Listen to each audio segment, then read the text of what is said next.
And an Israelite is said in the Bible not to be, a Jew is not a Jew who is one outwardly. An Israelite is actually a representation of someone who is trying to liberate themselves of their lower nature.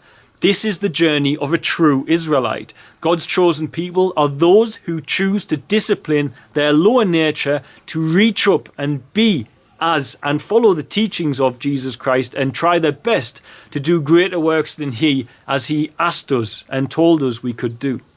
That is an Israelite, someone who raises up from the lower aspects of human nature, from Egypt, and escapes their ego. Now, later we see Moses looking down on a battle, and he notices that when he lowers his staff, that the Israelites begin to lose. Because those who are trying to escape their lower nature are in battle with their lower nature down below. And of course, you have to stay upright in meditation. You have to stay upright if you're going to conquer your lower nature. So every time he lowers himself in meditation, he lowers the staff, then the Israelites start to be consumed by the lower nature and lose the battle. So he has to stay up all night and hold up his staff so as they can conquer the lower nature which they are battling on the battlefield. And that's why he must stay up and keep the Kundalini mastered and keep the energy in the very higher levels of himself so he can stay disciplined with a good mind-body connection so his flesh can't tell him to do anything. The lower nature can't win, its impulses can't win. Give, always give what you can, even if you are lost your lines in the sand, and dig, always dig a little deeper. Sometimes it's hard to be my brother's keeper. Love. Hey guys, so as you will be able to see, I am back in Tanzania, and it is very healing for me to be back here. I just find nature far more comforting for myself internally than any city has ever been. And the sharp edges of cities, I find myself staring at trees in cities and connecting to the pockets of natural life within inside a city when I'm there most of the time anyway. So when I'm back here and my eyes can see the horizon all around me, and I've got Mount Kilimanjaro behind me, and I've got Mount Meru here, and it's just glorious. And it's amazing to be back. And for all it's probably the most stressful place on the planet for me, because I've got all the children and so on and so forth leaning on me, and the rescue dogs and everything in between, it's also without a doubt the only place on earth I want to be. This is home for me, and this is where I feel completely at my very best energetically, shall we say. However, that energy does often get spent in different places, so you guys might not get to see that so often. But I made a video whilst I was in Hamburg because I was leaving a 6-day water fast, 7-day fasting, 6 days just on water. And the video spoke about my connectivity to the center of myself and to source, and how the further away from into refeeding after a fast you get, the more difficult it is to maintain that. And it's almost a sad feeling as you come away from it, because you just want to stay nestled in God's chest, as it were. Now I've gone through so much meditation and fasting in my life, I feel the alteration of my energies in my body. I feel when my energy is raising up into the higher energy centers of my body, as we would call it, Kundalini. And I made a video recently to say why Christians should not fear Kundalini, because if you met a nice Christian guy and you said, hey, he's just a good family man, he loves his children, he helps out, and he's got a good heart, then you move to another culture, they would say, oh, his energy centered in his heart chakra. He's raised his Kundalini up to his higher chakras. It just means the same thing, we just don't use the terminology back in the West to describe that. Now, that said, I feel, as I say, my energy's moving around within my centers of my body. And it's not like the lower chakras are evil and you should be gone with them, but having too much focus in any of them or shutting off from any of your energy centers reflects in your behavior, your attitude, and the impulses of your flesh. The best example would be someone trapped in a lower chakra will have pornography addictions and so on and so forth, or sexual immorality addictions, because they just lower their energies down. Excuse me. And I find that the heavier I eat, the more that will happen to me, without any shadow of a doubt. Not so much saying sexual immorality, but I have a beautiful young wife, and of course, everybody knows we are expecting our first child, so it's part of our lives. And when I eat more dense foods, I may look at her in a different way to if I'm fasting, for example. And when I'm fasting, I kind of want to be more poetic and romantic with my energy, whereas if I'm more dense, then I might want to express it in another way, without getting too personal on our private life. But this is the reflection of Kundalini moving through your body, the energy centers, your energy moving through the energy centers of your body. And I find it really interesting because, in actual fact, if you look at a profound figure in not only the Bible but also in Islam as well, Moses. And I would say without any shadow of a doubt, knowing what I know about esoterics and mysticism, that Moses was a Kundalini master. Not only was he a Kundalini master, but God wanted us to know that he was a Kundalini master, if it was indeed God's power that moved the hand that wrote the Exodus books and the story of Moses. Now, why is Moses a Kundalini master, and am I plucking this from thin air? Well, I'm revisiting a topic here, and I've spoken on this topic before, and I'm worrisome because last time I mentioned anything to do with Israelites, I was met with a wall of very fanatical religious persons who had their own determination of what an Israelite was, and it was the only time I disabled comments on a video, in fact. But I'm going to mention that again in this video because it's important that we understand it all. So if you look at the mystic sense of the story Moses, I'm not talking about the literal here. The literal sense of the story is read on the beta aspect of human consciousness, the brain cycle we call beta. I'm referring to this story when you've moved up to the next levels of consciousness, when you've been baptized and you move up to alpha or water, from earth to water in Greek mysticism. These are the levels of consciousness: earth, water, air, fire, quintessence. And you have beta, alpha, theta, delta, and new mind or human consciousness in modern science. So I'm not reading it on beta. You can keep the beta for another video. There's plenty of people talk about that. I'm coming from this from alpha and theta. I'm coming from water and air. And this is the interpretation of the mystic side and the mystic layer of the Bible. Now, it starts off with regards to Moses. The first reference to the fact that Moses is a Kundalini master. He and Aaron go to visit the Pharaoh. Now, I've discussed this before, that actually Egypt is a representation in this story, not on the beta level, not talking about literal, keep the literal story to one side. Egypt is a representation of the lower mind, and the Pharaoh is a representation of the ego. And this is basically the foundation of this story. Now, as Moses and Aaron go to see the Pharaoh, they take their staff and they cast the staff down, and the staff turns into a serpent. Now, of course, we know about Moses and his repetitive behavior with the staff and the serpent inside the story of Exodus, but let me explain. He shows his staff to be a serpent, and then the other persons around the Pharaoh turn their staffs into serpents, but Moses' serpent consumes them. And that's because this is, in Eastern mysticism, the Kundalini versus the Condor Buffer. The Kundalini is the pure Christ-like energy inside every man, woman, and child.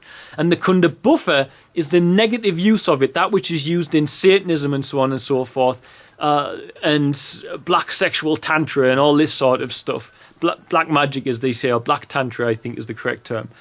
This, which is used here in witch doctor ceremonies as well, which many of you know if you watch my other videos about the witch doctors. Then the Condor Buffer are the rods of the other serpents, and of course the pure energy of Moses, his Christ energy, consumes the others, and then he takes his staff back. The staff is the spine, and this turning into the serpent is the Kundalini coming up there when you do it righteously. And of course, this is also represented as the oil of gladness inside the Bible, But many people get confused when they hear serpent, they get scared. They think serpent is evil. But the truth is, where is the serpent? And what is the serpent? The serpent was the wisest creature in the garden. The serpent is the human vehicle. The human spine is shaped very much like a serpent. And the only place that temptation comes from is internally with us. The Satan that dwells within our own energies. So the serpent indeed needs to be disciplined, and you need to turn your back on the serpent. But the serpent dwells in every single man, woman and child today. And as a man goes to overdrink or to cheat on his loved ones or to indulge in pornography or indulge in drugs that he shouldn't be doing, and all of these things that take you away from God, the serpent has told him to do it. His flesh, his fleshly body has told him to do it. The energy that is the Condor Buffer has told him to do it, not the positive Kundalini serpent.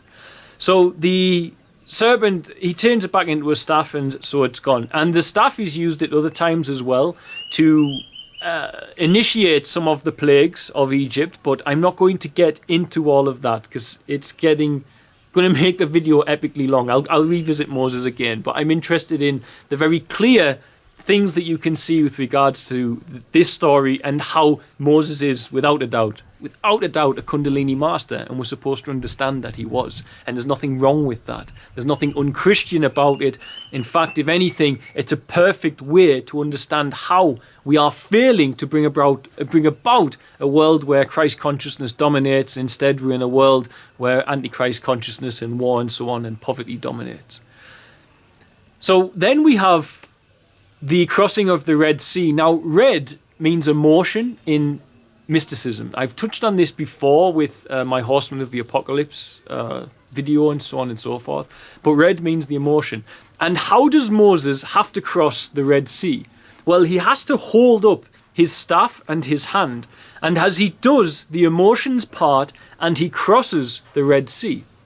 Now, as he crosses through the emotions by holding up in meditation the staff, his spine, and he holds it steady in meditation and in prayer and in righteous living, and the Red Sea, the emotions part, and he crosses. Of course, this is still the energy raising through the spine. Earlier it was shown that it was the serpent, it was the Kundalini rising through the spine. This is what this means in the mystic sense.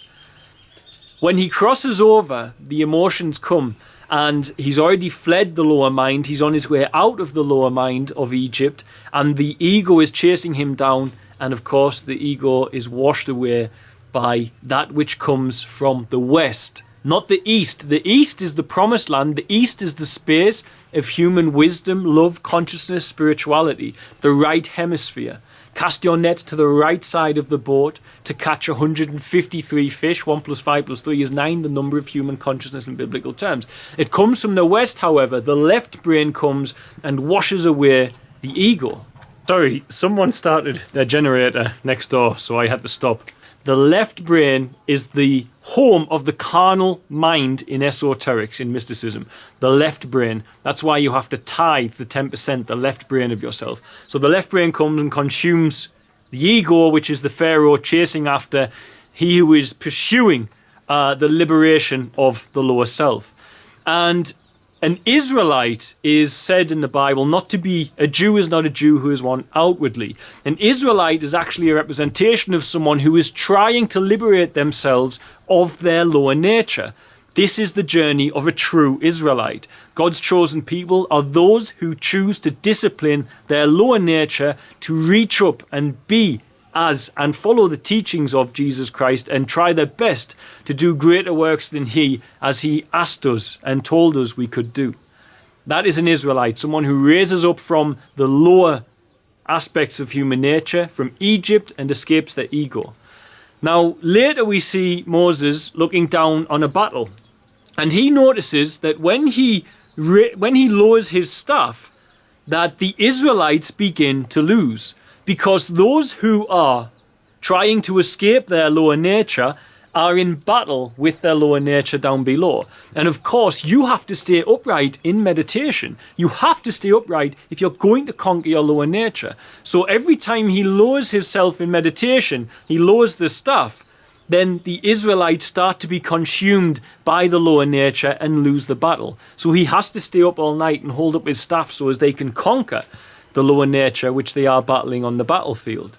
And that's why he must stay up and keep the Kundalini mastered and keep the energy in the very higher levels of himself so he can stay disciplined with a good mind-body connection so his flesh can't tell him to do anything. The lower nature can't win, its impulses can't win.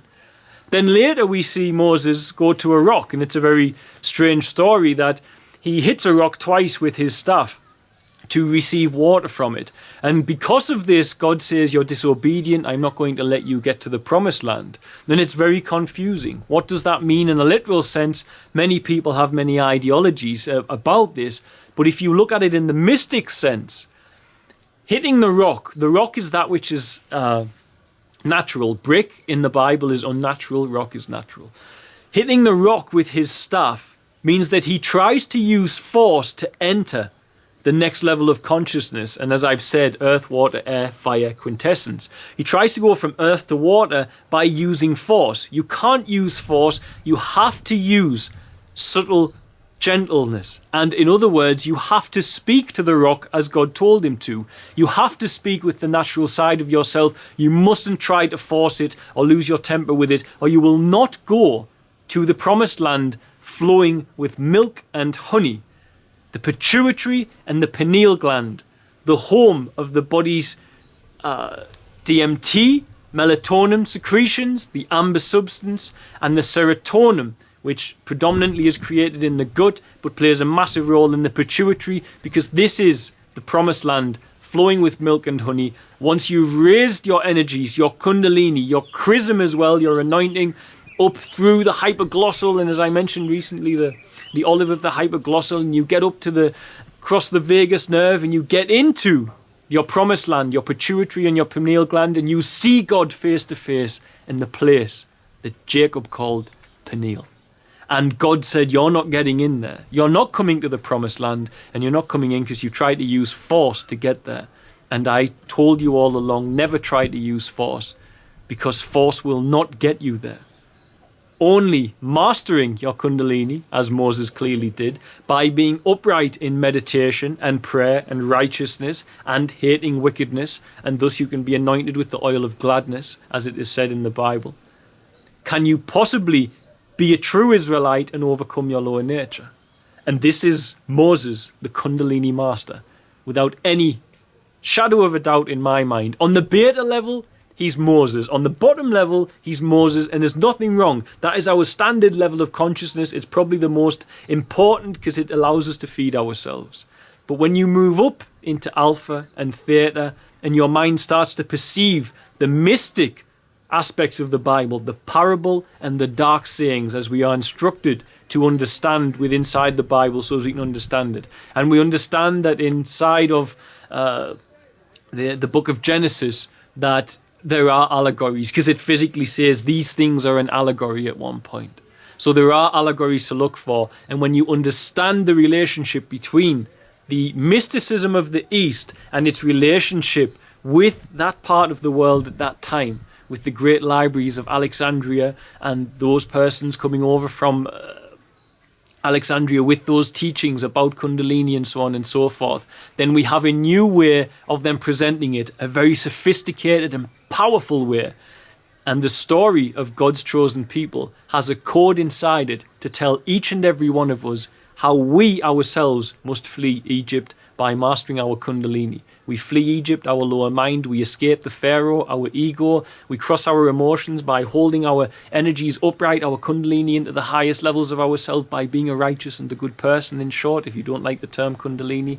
And we cross over the Red Sea. We must ensure that that the Israelites win the battle of overcoming their lower nature by holding strong, holding the staff, our spine steady in meditation and in righteous living and in pursuit of the Christ, and went in pursuit of God and his righteousness and his love. And when we do that, the Israelites win. And if we try to use force, we have no access to it, because it doesn't work with force. It works with peace, stillness, and by taking no thought. And the end goal is self-mastery. And the self-mastery is simply a way for us to serve God better. And it is the God that Jesus Christ spoke of, without any shadow of a doubt, because I know God, and this is the God who I work with. And the Father himself encoded it inside here. And if you don't need the code, you don't need it. But if you do need the code, it's there. And there's nothing to fear by understanding the workings and the terms of such things as Kundalini. Everyone fears it because it's a serpent going up. Moses healed people with his staff by coiling the golden serpent upon the top of his staff in the desert while the Condor Buffer was biting and killing everybody. So there's the other aspect as well. His staff, again, the Kundalini of his staff heals everybody before him because it overcomes the negative aspect of the energy. The reason people fear the serpent is because of the story of Adam and Eve. But the serpent truly dwells inside each and every one of us because it is the serpent that makes us act undisciplined. And there's no need to fear the concept of Kundalini just because they use a serpent in that culture to represent it. If it was two pieces of rope, you wouldn't be bothered. But think about the positive aspect of the serpent, that golden healing, that bronze healing serpent, I should say, that Moses placed upon his staff to heal those who were trying to flee the lower mind, those Israelites before him who were fleeing the lower mind, fleeing Egypt, fleeing their ego, which is the Pharaoh. And unfortunately, the negativity started as they blasphemed against God, and their Condor Buffer started and their lower energies began. And Moses held up his staff again and he said, "Look upon my bronze serpent. Look at the Kundalini. Look at the Christ, the life force of beauty running through me, which is seeking God in all its earnest ability to do so in love, purity, and that which the Christ expects of us. And you will be healed." And so it is for every human on this planet. That when we raise our energies, whether you want to understand it as Eastern philosophy or as a Christian philosophy, when you're a good person, when you're moral, when you serve others, when you follow the instructions of Jesus Christ, when you look after your temple and you make sure that you understand that you need to flee the repetitive addictive behaviors of your lower self, then everybody is healed by mastering their Kundalini, just as Moses healed those around him by mastering his, and also just as Moses escaped the lower nature of himself and the ego, as the story would go and transplant into our own psychological, spiritual and mental journey. Moses was a Kundalini master. This, for me, is very clear and obvious. Many people disagree with it. That's fine. I don't disagree with your beta aspect. You shouldn't disagree with this aspect. So long as the two lead us to Christ, lead us to service, lead us to God's grace, then don't be offended, because it's just simply how the mystic layer of the Bible is encoded within there. And it's beautiful because it tells me and everybody else here who wants to understand the words that I'm saying, everybody around me who understands the words that I'm saying, that you too can flee your lower nature, which means you can escape sin. And you can do it by having mental discipline and a good, strong mind-body connection, which we find by taking no thought and practicing the single eye and letting thy eye be single so your whole body can fill with light, and meeting God face to face in the place they call pineal, by having dominion over the impulses of the flesh. And it's just a tool to do that. God bless, guys. Bye. Thanks for watching. Don't forget to like, share and subscribe, as it really helps us to grow the channel and with it help more children here in Tanzania. Also, don't forget you can support our work by sharing with children in crisis here, be it sharing for a particular need or even sharing one-on-one support for education, housing, food and medical care. It can be done for as little as the cost of a cup of coffee a week back in the West after all. Just visit www.sharetanzania.co.uk to find out more. Lastly, remember you can also support us via Patreon, www.patreon.com/featherstail, and help keep us here in Tanzania to continue our work. The links for the website and for the Patreon are in the description box of this video. Love and light, guys. See you soon.